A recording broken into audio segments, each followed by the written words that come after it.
Advocacia de recorrência. O primeiro podcast que revela o poder do fixo mensal para crescer a sua advocacia. Eu sou Gabriela Baldança. Eu sou Dani Botelho. Vamos lá, Gabi. Vamos então, lá. Então, bora lá. Se apresenta aí o nosso primeiro podcast, o nosso primeiro episódio. Diga lá. Bom, prazer, eu sou Gabriela Baldança.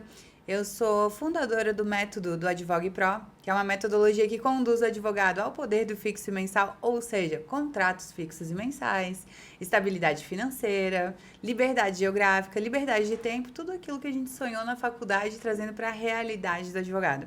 E também sou CEO, do meu escritório de advocacia, que é o Baldança Advocacia, de onde eu extraio toda a fonte da prática para passar para os meus alunos. E você, quem é você? Eu sou Dani Botelho, sou CEO da Indúbio Pro, Educação Jurídica. A gente está aqui nesse movimento, eu dou esse apoio todo aqui para a Gabi nessa missão, do movimento para fazer esse conteúdo, esse material também chegar aí a mais advogados. E também trabalho aqui, ajudando na diretoria comercial do Baldança Advocacia, ajudando a Gabi aí a atingir tantos clientes aí do mercado digital.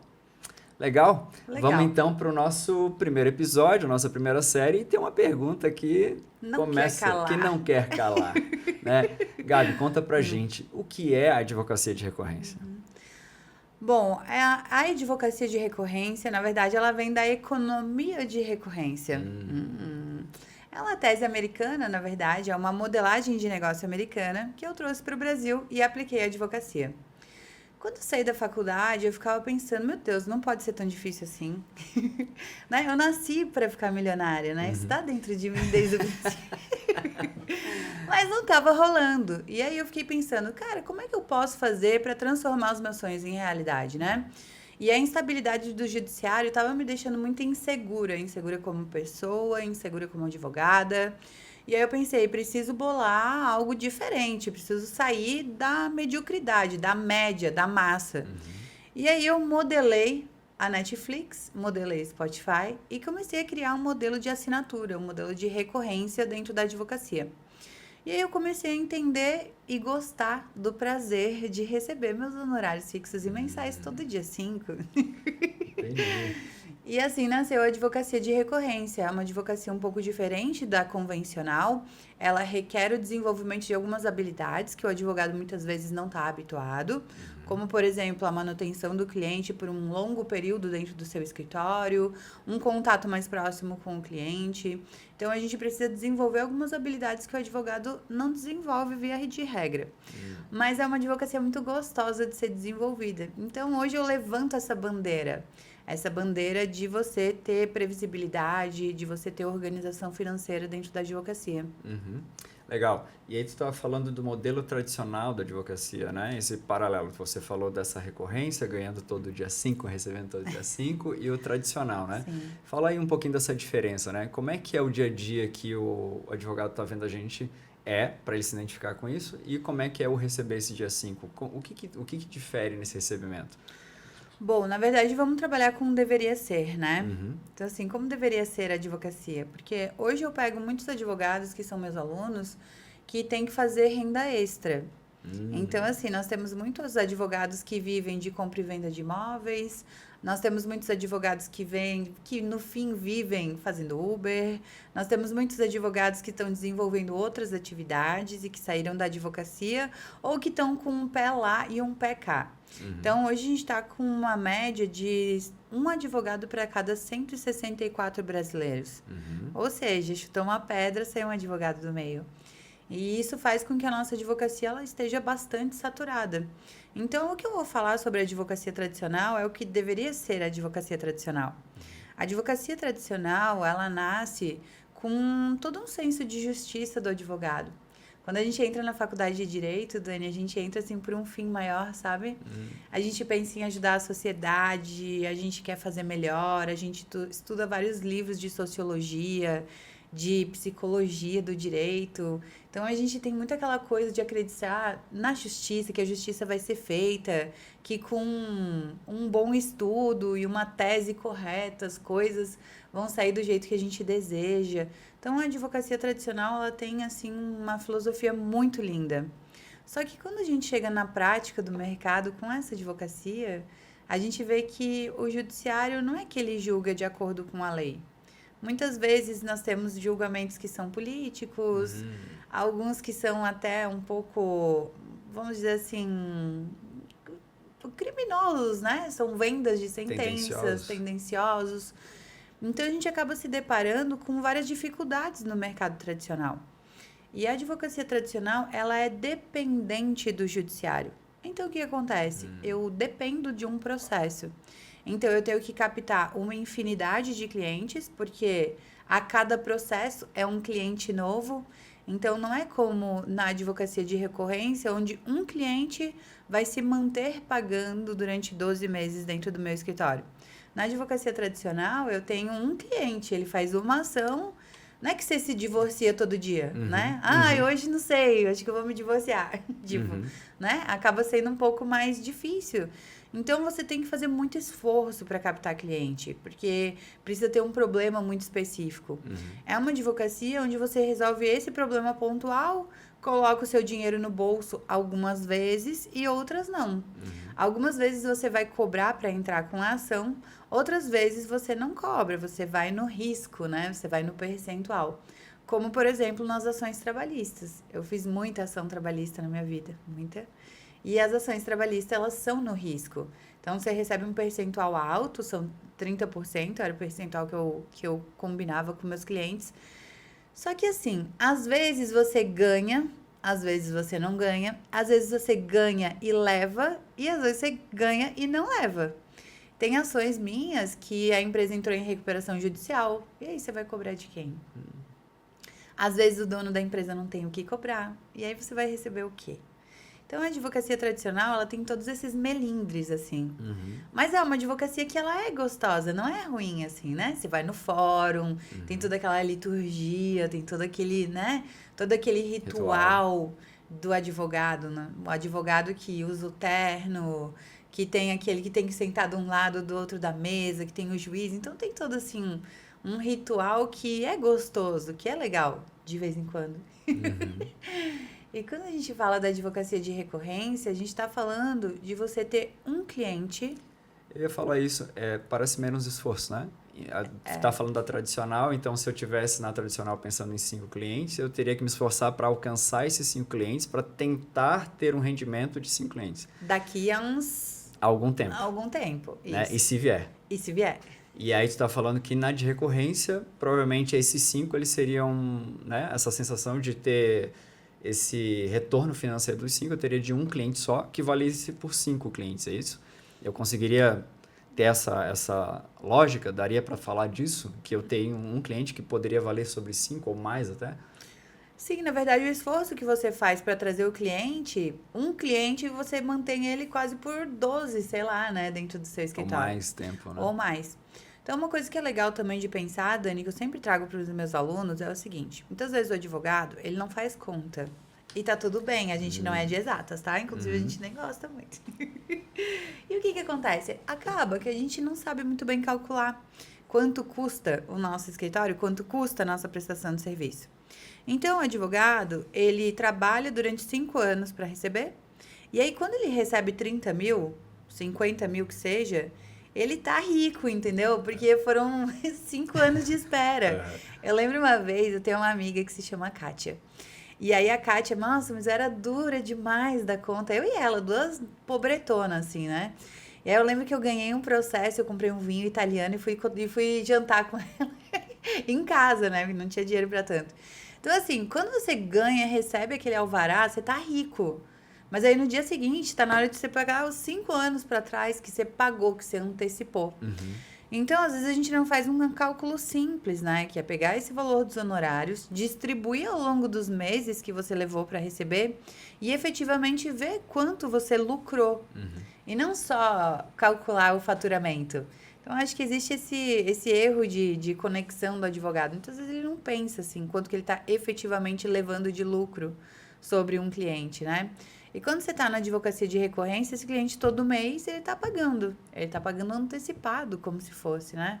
Então, é ótimo porque você tem essa disponibilidade financeira. Entendi. E teve um momento de transição sua, né? Da parte do direito tradicional, né? Da advocacia tradicional para a advocacia de recorrência. Qual foi os principais desafios, os principais pontos de atenção que você sentiu nessa transição? Vamos lá. Primeiro, deixa eu contar um pouquinho de como foi essa transição. Boa. Bom, eu comecei a fazer muitas ações trabalhistas. E eu gostava muito, eu adorava, principalmente porque eu fazia de empregada, eu achava super divertido, porque a gente ia no fórum, eu fazia muito peão de obra, então eu achava super engraçado, eu me divertia. E eu peguei um filão de mercado. Então, uma dica bem importante, inclusive você, advogado que está me assistindo agora, quero que você anote essa, tá? Essa é uma dica valiosa. Você precisa nichar a sua advocacia. Bom, quando eu fazia trabalhistas, eu descobri um filão de mercado. Eu comecei a trabalhar para empregados dos Correios que tinham doenças ocupacionais. Então, por exemplo, de tanto colocar a carta no escaninho o dia inteiro, você imagina o dia inteiro, você abaixa e bota a carta, você abaixa e bota a carta. Todos eles desenvolviam patologias, todos eles estavam muito doentes. E o que acontece com essas patologias? Começa sendo uma dorzinha no ombro, vai desgastando, você perde capacidade de trabalho. Ok. E você começa a sentir muita dor. E isso começa a te deixar depressivo, ansioso. Então eu era expert. Eu comprei um livro sobre doença ocupacional dos Correios, eu sabia tudo. A pessoa sentava na minha frente e eu já dizia: e aí, onde é que tá doendo aí? É ombro, é tendinite, é bursite?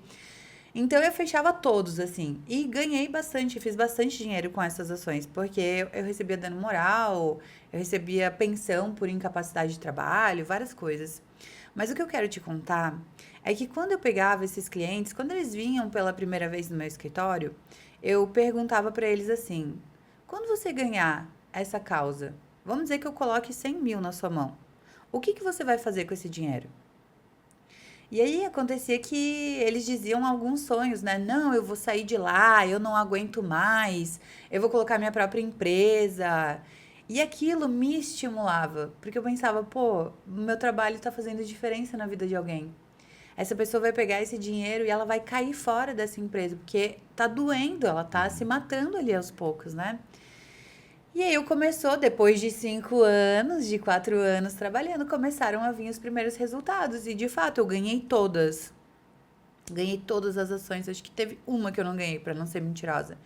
E aí eu sempre ganhei uma bolada e eu comecei a colocar esse dinheiro, então, na conta dos meus clientes. E eu sabia da história de vida de cada um. E sabe o que aconteceu? Eles permaneceram lá. E aquilo, Dani, me degladiou por dentro. Porque eu fui pensando, cara, não foi pra isso que eu me formei.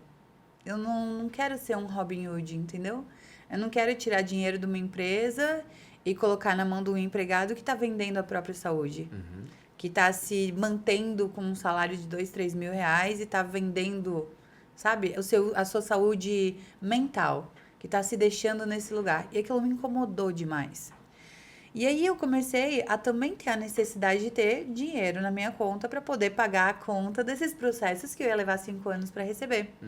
E eu comecei a atender algumas empresas. E aí, quando você começa a trabalhar com um empresário, você começa a ser influenciado de uma forma diferente. Você começa a ver a ambição de um empresário. Você começa a ver a construção de uma sociedade melhor através de um empresário. Você começa a ver que o teu trabalho dentro dessa empresa e fortalecendo esse empresário transforma vidas. E aí tudo aquilo que eu sonhei dentro da faculdade, de ter dentro do meu escritório de advocacia como meu propósito, como minha missão, eu comecei a realizar quando eu comecei a trabalhar para empresários. Então isso ficou muito forte dentro de mim. E eu comecei a pensar, cara, eu não quero mais fazer trabalhista desse jeito. Ir no INSS, ir em fórum, fazer audiência, aquilo começou a me cansar. E eu comecei a nichar para essa área. Eu falei, cara, eu quero trabalhar mais com empresário. E eu errei a mão de primeira. Eu errei a mão várias vezes. Então, nesses episódios que a gente vai fazer de podcast, eu tenho vários erros para contar. Então, eu errei a mão primeiro porque eu comecei a trabalhar para várias empresas, de várias áreas. E aí, eu tinha uma transportadora, eu tinha um asilo, eu tinha uma clínica de estética e eu tinha... mais alguma coisa assim do gênero. E aí começou a ficar complicado, porque daí um dia eu tava fazendo defesa de multa de trânsito, porque era uma logística. No outro dia eu tava fazendo defesa lá e organizando com as enfermeiras do asilo, de troca de decúbito e não sei o que, comecei a entender um monte de coisa. No outro dia era lá na estética, que daí eu tava usando a lei do salão de beleza para fazer os contratos com as esteticistas e aluguel de espaço. Então, assim, todo dia eu tava aprendendo algo novo. Só que era muito desgastante, porque fazia tudo e eu não era boa em nada. E eu me colocava muito em xeque, ficava pensando comigo mesma se estava certo aquilo. Se era assim mesmo, se talvez algum dia eu ia ser boa realmente em alguma coisa. E foi então que meu primeiro cliente da minha primeira trabalhista, que eu fiz antes mesmo de me formar, a gente se seguia no Instagram e ele começou a me pedir ajuda. Ele falou, Gabi, tem pessoas que estão falando mal de mim na internet. Aí eu pensei assim, sabe? Que preguiça. Tipo, Blogueiro. Sai fora, blogueiro. E aí ele me pediu uma vez, ele me pediu 2 vezes, começaram a surgir outros problemas. E aí a gente já se conhecia, não tinha uma amizade como a gente tem hoje, mas a gente já se conhecia. E eu falei, amigo, por que você não me contrata para fazer um jurídico mensal na tua empresa? Ele, olha, eu acho que eu não vou precisar, mas eu vou te contratar. E aí, quando eu entrei naquela empresa dele, que já era uma empresa de marketing digital, e eu comecei a entender o tamanho desse bastidor, o tamanho do bastidor que precisa ter hoje, aqui, para que a gente esteja fazendo esse podcast, quantas pessoas estão envolvidas, quantas empresas tem por trás, quantos empregos a gente está gerando aqui. Quando eu comecei a entender o tamanho desse mercado e quando eu comecei a perceber o quanto ele gera também de renda, de dinheiro, de prosperidade, eu comecei a pensar que, caramba, cara, nesse lugar que eu quero estar. E a partir desse primeiro cliente, vários outros me foram sendo indicados, e um indicou o outro, e não tinha ninguém que era especialista. E assim eu fui ganhando uma fatia bem grande do mercado. Fui me posicionando como advogada das empresas de marketing digital. Não sei se era essa a pergunta, mas é isso. Okay. Legal. Então, assim, a tua primeira percepção foi saindo dessa parte mais trabalhista e tal, e aí o movimento da recorrência começou com essas primeiras empresas, foi isso? O movimento de recorrência... E tal. Começou a fagulha... Da recorrência começou aí. Começou a fazer sentido no meu coração. Mesmo aí com várias frentes diferentes, que daí talvez seja o desafio maior. Eu acho que sim, Dani. Eu acho que, primeiro, eu gostei muito de trabalhar com recorrência. Ok. Eu comecei a ver um potencial nesse mercado. Gostei de receber todo dia 5. Fazia muito sentido para mim acordar e já ter o meu aluguel pago, meu condomínio pago, minha conta de luz, de água, minhas contas fixas do escritório paga. Só que ainda assim para mim era difícil, porque eram muitas áreas diferentes. Okay. E áreas mais tradicionais. Então acaba que me desgastava muito, né? Então, quando eu vi esse novo mercado, que é o mercado do marketing digital, eu comecei a entender que existia muita demanda e poucos profissionais capacitados para atender. E eu comecei a ser muito requisitada. Então, eu comecei a ter uma empresa de marketing, 2, 3, 4, 5, 7, 10, 12. Só que aí o problema já não era mais entender sobre vários assuntos. Agora tu começa a canalizar todo o teu conhecimento para um tipo específico de mercado. Exatamente. Só que daí eu tinha ainda o asilo. Eu ainda tinha ok. Foi a transição de tudo. Foi a transição de tudo. O mercado, né, da advocacia tradicional pega os empresários mais empresários ainda de tudo que é nicho, isso, até fazer essa transição. Quanto tempo foi isso? Eu acho que foram, até fazer a transição mesmo, acho que foram uns 4 anos. 4 anos. 4 anos. Mas aí até a ficha cair, até fazer o movimento, até entender que a advocacia tradicional já não te atendia mais e a outra era mais, né? A advocacia de recorrência te dava mais, até, né? Vontade de viver, vontade de se desenvolver, né? Legal. Foi um tempinho. E que tipo de empresas e negócios são os melhores hoje para o advogado, olhando esse mercado de recorrência? Abre um pouquinho aí pra gente. Dani, eu vou ser bem honesta, assim. Para mim, o mercado que mais cresce no Brasil e no mundo hoje é o mercado do marketing digital. É o mercado que eu me especializei, é o mercado que eu vendo para os meus advogados. Então, é a bandeira que eu defendo aqui, é a do mercado digital. Por quê? Porque você pode trabalhar com empresários do mundo todo. brasileiros que moram em Israel, como a gente tem hoje no escritório, brasileiros que moram em Dublin, brasileiros que moram em Miami, brasileiros que moram no mundo lugar, inteiro, né? em qualquer lugar. Ou até em movimento, né? Não em lugar Os nenhum. nômades digitais, né? Então, eu defendo muito esse mercado. Eu acredito nesse mercado, porque é um mercado que a base dele é uma base de educação. Então, eu gosto demais desse mercado. Depois eu posso explicar um pouco mais sobre ele. Então, eu gosto muito desse mercado, mas eu honestamente acredito que o advogado que entender a prática do fixo e do mensal, que entender a base para uma recorrência, ele consegue aplicar em qualquer área. Legal. Eu quero voltar num pontinho aqui que você comentou, que foi... E é muito engraçado, assim. Você tinha esses 3 negócios, né? Recorrente ali, o asilo, né? A estética e tal. E você, quando chegou a primeira oportunidade na mão de alguém Sim. do mercado digital, você mesma ficou tipo, será? Sim. E o que a gente vê no dia a dia, né? Atendendo os advogados que chegam aqui na Indúbio, né? Através do método Advogue Pro, ou até a gente vendendo para o mercado digital, a gente entende um pouquinho dessa dúvida do advogado que, será que isso é algo que eu posso adicionar no meu dia a dia? Queria que tu falasse um pouquinho dessa dúvida, né? Porque é provavelmente a dúvida de boa parte dos advogados que chegam aqui no método e tal e querendo, pô, mas eu já trabalho com isso, né? Será que faz sentido eu dar esse passo? Não, né? Eu fico pensando, eles não têm esse mesmo pensamento lá atrás. Eu vou atender gente do mercado digital. Que preguiça. Mas que preguiça. É uma galera tão nova, será que eu vou dar conta e tal? Fala um pouquinho dessa tua experiência e como é que eles podem olhar, talvez com uma outra ótica diferente do que eles estão vendo hoje. Bom, primeiro vamos falar sobre o mercado digital, no geral. Hoje em dia, quem não está no digital, não está no mundo. Inclusive, uma boa dica para você, advogado, que quer começar a produzir um conteúdo, é, por exemplo, você produzir um conteúdo estilo podcast, onde você conversa, onde você fala para você produzir um conteúdo para suas redes sociais. Por quê? Porque hoje eu falo muito sobre o marketing geral, né, Dani? Então, se a gente falar sobre o marketing, regra geral, a gente está falando sobre uma venda de ideias, uma venda de produtos, uma venda de... enfim, né?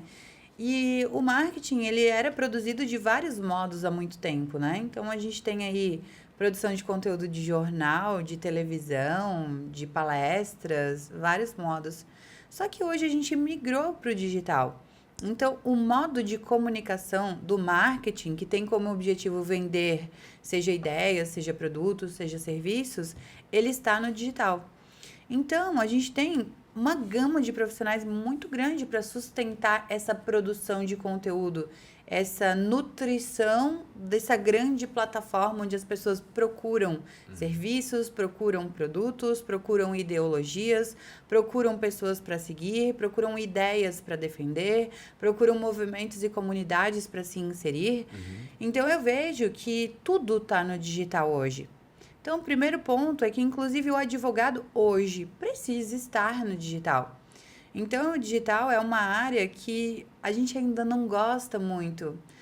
Nós, advogados, a gente vem de uma seriedade muito grande. A nossa carreira é uma carreira muito séria.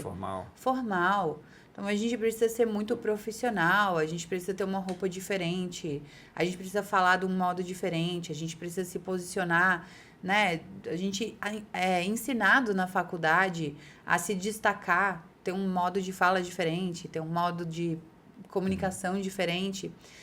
E aí, de repente, você chega para um advogado que é super formal como nós e diz assim, você precisa estar nas redes sociais. Olha só que mercado incrível. A gente vai ter uma aversão, não adianta. Ele se compara com a pessoa, né, o possível cliente lá e tipo assim, mas eu não vou conseguir ser isso, né? Exato. Então, é uma barreira, primeiro, de entender a necessidade e o que é o digital. Então, o que é o digital? Amigo advogado, o digital, ele é uma plataforma, é um local de veiculação de informações, onde você precisa estar, você precisa estar posicionado. Outro dia, eu e o Dani, para quem não sabe, somos um casal, estávamos no aeroporto e a gente fez uma entrevista com várias pessoas que estavam lá passando e foi tipo um estudo social, assim, né?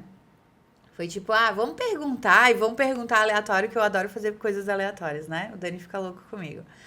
E aí a gente saiu perguntando para as pessoas em geral, o que eles pensam sobre os advogados, se eles esperam que a gente esteja em alguma rede social, o que eles esperam ver lá. E eu vou te ser bem honesta, eu achei que eu fosse ter que induzir alguma coisa. E a verdade é que as pessoas procuram a rede social do advogado. Elas querem saber quem é ele, que tipo de conteúdo que ele faz, né? O que que ele espera, o que que ele pensa. Só que do outro lado, nós, advogados, a gente está muito engessado. A gente não tem essa noção de que a gente precisa se expor um pouco, se abrir um pouco, se mostrar um pouco. Porque por trás do advogado existe um ser humano. E eu defendo isso, inclusive faz parte da missão da Indúbio, né? Verdade. Que é transformar advogados em empresários que não deixem de ser pessoa. Ou seja, que você tenha a sua individualidade, que você tenha o seu estilo, que você tenha o seu jeito, que você preserve os seus princípios e os seus valores. Mas que você se torne alguém que sim, que pode estar aberto a conhecer pessoas através do online, que pode estar aberto para produzir um conteúdo e mudar a vida da pessoa que está do outro lado te assistindo. Então, eu penso que o digital é isso. Bom, ponto. Se o advogado precisa, a padaria precisa. Eu ia dizer a videolocadora. O restaurante precisa, o estúdio precisa, a manicure precisa, a faxineira tá lá na OLX divulgando o serviço dela. Todo mundo tá na internet. E por trás de toda a estrutura que tem de venda, de posicionamento, de imagem, né, toda essa produção, o que tem por trás disso? Que bastidor é esse, né? E aí que entra esse mercado do marketing digital. Então, por exemplo, hoje nós estamos aqui produzindo um conteúdo que você, de repente, está ouvindo, que de repente você está assistindo no YouTube, de repente você está vendo um corte nas redes sociais e você não está percebendo. Mas por trás do conteúdo desse podcast tem muitos profissionais que estão envolvidos. Eu tô dentro de um estúdio, esse estúdio tem um empresário que é dono dele. Esse empresário, ele tem colaboradores. Esse empresário tem contratos. Esse empresário sabe de conteúdos confidenciais que ele precisa proteger.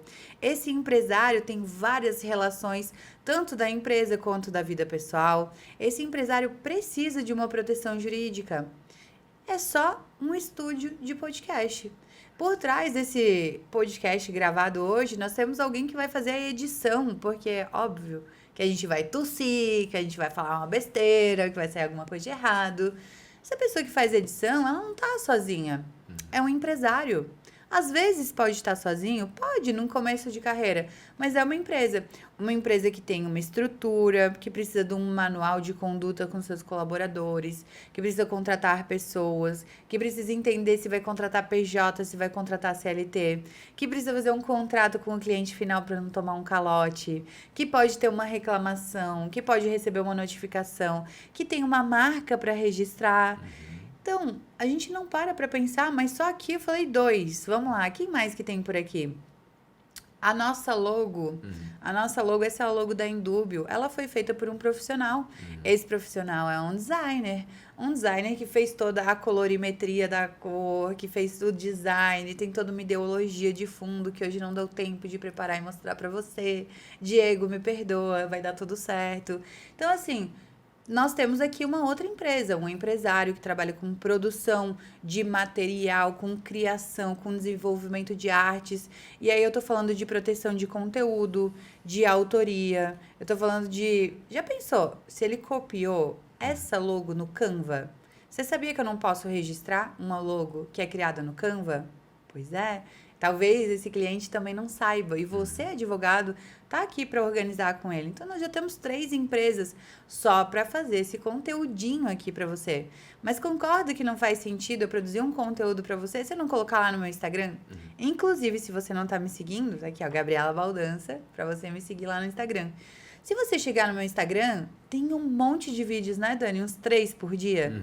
Todo dia você vai ver minha cara lá e tô eu falando e tal, e vira e mexe. Você acha que sou eu que produzo esse conteúdo? Não, nós temos um gestor de redes sociais. Nós temos pessoas que escrevem, que são os copywriters. Nós temos pessoas que postam esse conteúdo. Nós temos pessoas que desenvolvem as artes, que fazem as imagens para ficar algo bonito. Nós temos o editor de vídeo lá de novo, produzindo. Então, o que eu quis te mostrar com tudo isso é que você, muitas vezes, está vendo só um recorte de um mercado que é gigante. E que você, muitas vezes, pode abraçar e não está enxergando. E por trás de todo esse mercado, o que eu mais gosto dele é que, no fundo, a gente trabalha com autoconhecimento, desenvolvimento de pessoas e educação. Então, tem algo mais bonito do que você poder, né, desenvolver empresas e empresários, trabalhar com desenvolvimento de pessoas e com educação? Desculpa, não consigo ver maior nobreza do que no nosso mercado. Mas, assim, dá para trabalhar para clínicas médicas? Dá. Dá para trabalhar, sei lá, qualquer nicho de empresa. Padarias, clínica veterinária, barbearia, manicures. Você pode nichar. Qualquer coisa que você se torne o melhor, que você especifica, você se destaca e você tem possibilidade de ganhar mais, né? Legal, então tu mostrou pra gente aqui que no fundo são negócios, né? A gente, né? Só eu falei, né? A gente, os advogados e tal, eles olham simplesmente pro online, né? Ou para essas empresas online, eles acham que é só essa casca que tá aqui na frente, mas no bastidor é um negócio como qualquer outro, né? Com todas as relações. Muito melhor. Muito melhor, diga-se de passagem. Mas então vem essa transição, né? Que é, você olhou lá para aquelas empresas e viu que no digital continuam sendo empresas, continuam precisando ainda de mais ajudas, porque a gente chama que a barreira é baixa, tem muito empresário que se lança na internet e deixa de olhar essas tratativas, né? Que o próprio advogado pode ajudar. E entra nesse conflito, né? De que, então, será que faz sentido eu trabalhar para o digital? Será que faz sentido eu trabalhar com essas pessoas no digital? Então, tá aqui para você ver na real que por trás desse jogo continuam sendo empresários ou empresários iniciantes, né? Que precisam desse apoio e que, no fundo, vocês advogados aí podem ajudar todo esse mercado. E sabe, Dani, o que eu acho legal? É que, de um lado, a gente tem um advogado que muitas vezes se sente inseguro. Ele disputa, cara, olha, é um mercado novo, não sei se vão me absorver, se vão achar legal, não sei como fazer, não conheço esse mercado, acaba ficando inseguro. Só que muitas vezes ele não percebe que do outro lado, falando sobre barreira de entrada baixa, né, é um conceito que no direito a gente não entende. Então, só para explicar para o nosso amigo advogado o que é isso, do outro lado, muitas vezes a gente tem alguém que é muito bom em algo, mas que não tem tanto conhecimento técnico. Então, eu tô falando que muitas vezes tem um advogado aqui que tem 20 anos de carreira, 15 anos de carreira, 10 anos de carreira, ou que é recém-formado, não interessa. Tem um conhecimento jurídico. E, de outro lado, eu tenho um empresário que muitas vezes ele não tem nem formação acadêmica. E não tá no filtro dele que ele precisa ter um CNPJ, por exemplo. Não está no filtro dele de que ele precisa ter um contrato com o colaborador. Ele não sabe, ele nunca viu, ele não entende a necessidade muitas vezes. E aí o advogado, ele tá achando que do outro lado, porque o cliente ganha e faz muito dinheiro, nossa, imagina se não sabe, imagina se não tem um jurídico, imagina. Não tem, muitos não têm. Essa galera do digital, a grande parte deles, eu diria que metade, vem numa condição muito difícil, de muita superação. Então, são pessoas que começaram do zero, do negativo, né? Que tem 2 exemplos que, para mim, são grandiosos, de grandes vitórias de clientes meus, né? Então, a primeira é uma cliente minha que ela era da favela mesmo. Ela morava na beira de um morro. E choveu muito, desmoronou. E uma irmã dela morreu soterrada. Então, tu entende do que eu tô falando? Eu tô falando de alguém que vivia numa condição tão que acabou sofrendo esse tipo de problema. Tem um cliente meu que ele tinha que se prostituir para colocar comida na mesa das irmãs. E aí, do outro lado, tem um advogado que está com medo de mostrar o trabalho, que está com medo de orientar, achando que essa pessoa, porque tem dinheiro... Ou espera que vá chamar ele, né? Ou espera que vai Um chamar... advogado e tal para ajudar. Não vai, assim, né? Então, às vezes, essa pessoa, ela tá precisando exatamente do acolhimento de um advogado que consiga ver os problemas que ele não tá vendo, olhar pela empresa de um modo que ele não tá enxergando, inclusive dar uma direção de negócio para que essa empresa se torne perene. Porque fazer um boom na internet, viralizar, não é relativamente fácil, né? Mas depois de um determinado tempo, para uma empresa se manter, tem requisitos aí que o advogado muitas vezes sabe melhor do que o empresário, né? Beleza, legal. Ó, se deixar aqui para esse episódio vai muito mais além. Acho que tem boas coisas aqui que você não espera aí pelo próximo episódio, né? Então, para a gente encerrar esse nosso primeiro episódio, Gabi, vamos lá. Qual a sacada que fica aqui para a galera? Eu posso começar? Pode. Ó, uma coisa que eu gosto bastante, desde que eu e a Gabi, nós estamos juntos, tem uma coisa que eu concordo com ela também, é o poder do nicho, né? Então, a Gabi comentou aqui, escreva isso, coloque na frente do seu computador, escreva no celular o poder do nicho. Qual é o nicho que faz sentido você se especializar, focar, ter resultado, estudar?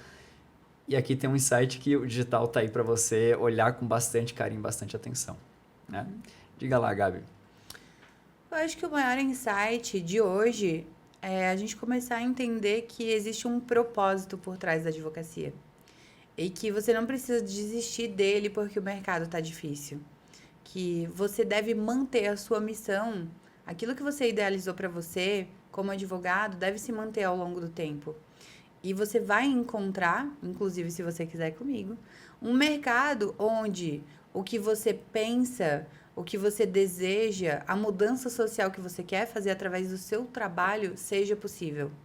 E talvez esse mercado não vai ser na advocacia tradicional, onde você está envolvido com litígio, mas pegando na mão, orientando, aconselhando, mentorando um empresário, que através do teu trabalho vai colocar comida na mesa dos seus colaboradores, que através do teu trabalho e do crescimento que você vai fazer junto com ele na empresa dele, vai fazer mais dinheiro, vai chegar em mais pessoas, vai educar mais pessoas e vai transformar o nosso país, de repente, num lugar muito mais legal para a gente viver. Esse foi o insight de hoje. Inclusive, se você quer transformar o seu Instagram num lugar muito mais legal de você viver, tá na hora de você me seguir nas redes sociais, Gabriela Baldança, tô te esperando por lá. Toda semana, praticamente, nós damos aí uma aula gratuita. Se você está assistindo agora, já vai lá stalkear o meu Instagram, veja se está aberta a inscrição, se você pode participar. Vai ser um prazer compartilhar um pouco mais desse mercado com você. Nos vemos no nosso próximo episódio, onde nós vamos falar sobre... Não sabemos ainda, mas vai ser super legal. Nos acompanhe por lá. Valeu, gente. Até a próxima.